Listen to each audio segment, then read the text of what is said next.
자, 여러분들 오늘의 문제 시작할까요? 오늘의 문제는 저번 시간에 예고했던 것처럼 허가 문제입니다. 허가인데 허가에 대한 설명으로 옳은 것은 모두 몇 개인가죠? 이제 하나씩 따져봅시다. 허가는 법에 의해 과해진 여기 자귀급부 수인 의무를 풀어준다. 여러분들 자귀급부 수인 의무를 풀어주는 건 이거는 허가가 아니고 뭐예요? 면제입니다.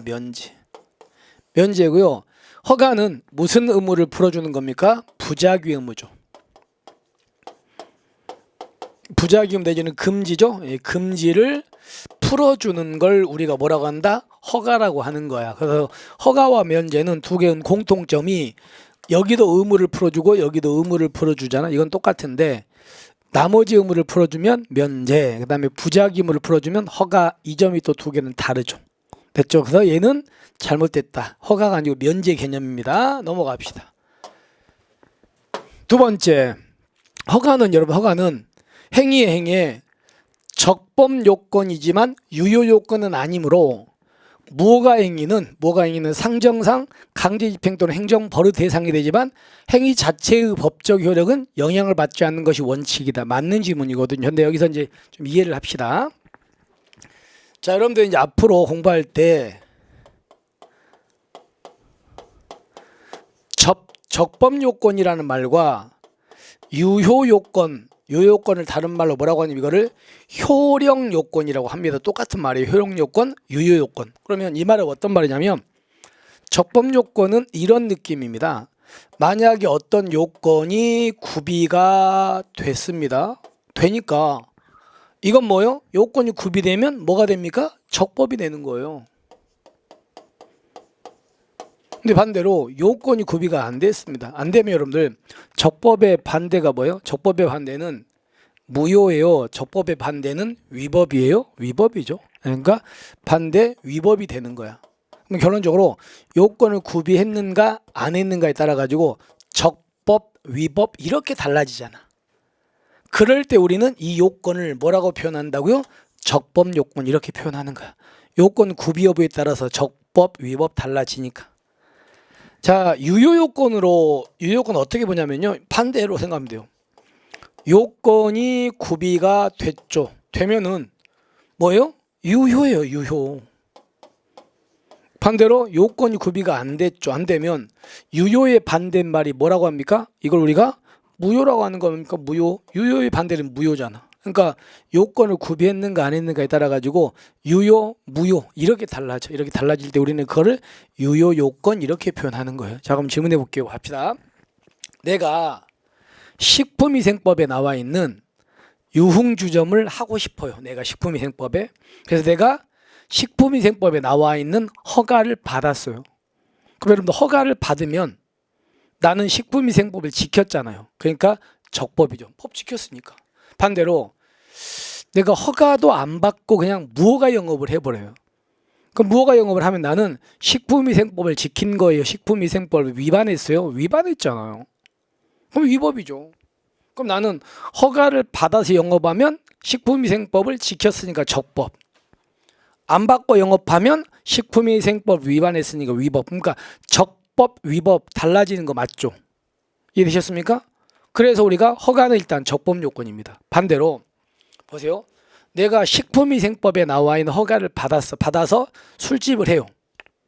근데 그 손님이 술 먹으러 왔겠죠? 그래서 내가 손님한테 술을 팔았어요. 그 계약은 당연히 유효 효력이 있잖아요. 근데 두 번째, 내가 허가를 안 받았거든요. 안 받고 영업을 하는 술집에 손님이 술 먹으러 오는 거예요. 내가 술 팔았어요. 그럼 내가 허가 안 받고 술 팔았어도 그 계약은 무효예요, 유효예요? 유효잖아요. 그럼 내가 허가를 받아도 술 판 건 유효. 허가를 안 받아도 술 판 건 유효. 그러면 허가를 받고 안 받고 어떻습니까? 똑같지 않습니까? 그러니까 허가 안 받고 안 받고 똑같잖아요. 유효인 건. 그러니까 무슨 조건 아니다? 유효 요건은 아니다. 이렇게 나오는 거예요. 그래서 허가는 적법 요건이지 요건 아닌 거 기억하시고, 그래서 무허가로 술 팔아도 그거는 유효가 되는 겁니다. 그래서 무허가행위는 행정상 강제집행이나 행정벌 처벌의 대상이 되지만 그 행위 자체 술 판 거, 술판 행위 자체의 법적 효력은 영향을 받아 안 받아? 안 받습니다. 그러니까 유효 내 말이죠. 됐습니다. 맞습니다. 자, 그다음에 이렇게 생각합시다. 내가 허가를 지금 뭔가 영업을 하기 위해서 허가를 신청을 했어요. 신청했는데 나는 아직까지 신청만 해놓고 허가를 아직 받진 않은 상태야. 이 사이 신청해놓고 허가 받지 않은 그 사이에 만약에 중간에 법이 바뀌어버린 거예요. 중간에. 그럼 바뀌면 행정청은 법이 바뀌기 전에 법에 따라서 허가 여부를 결정해야 되는가, 바뀐 후 법에 따라서 허가 여부를 결정하는 이 문제가 생기겠죠. 중간에 법이 바뀌었으니까. 그때 우리 판례는 뭐라고 하냐면요, 얘가 신청할 때 법에 따라서 허가 여부를 결정해라, 바뀐 처분할 때 법에 따라 허가 여부를 결정해라, 바뀐 법입니다. 처분입니다. 이건 아예 법으로도 들어왔죠. 행정기본법에. 그래서 결론 보시면 허가 여부 결정 기준은 특별한 사유에 원칙적으로 신청 당시가 아니고 무슨 당시라고요? 처분 당시입니다. 처분 당시 법에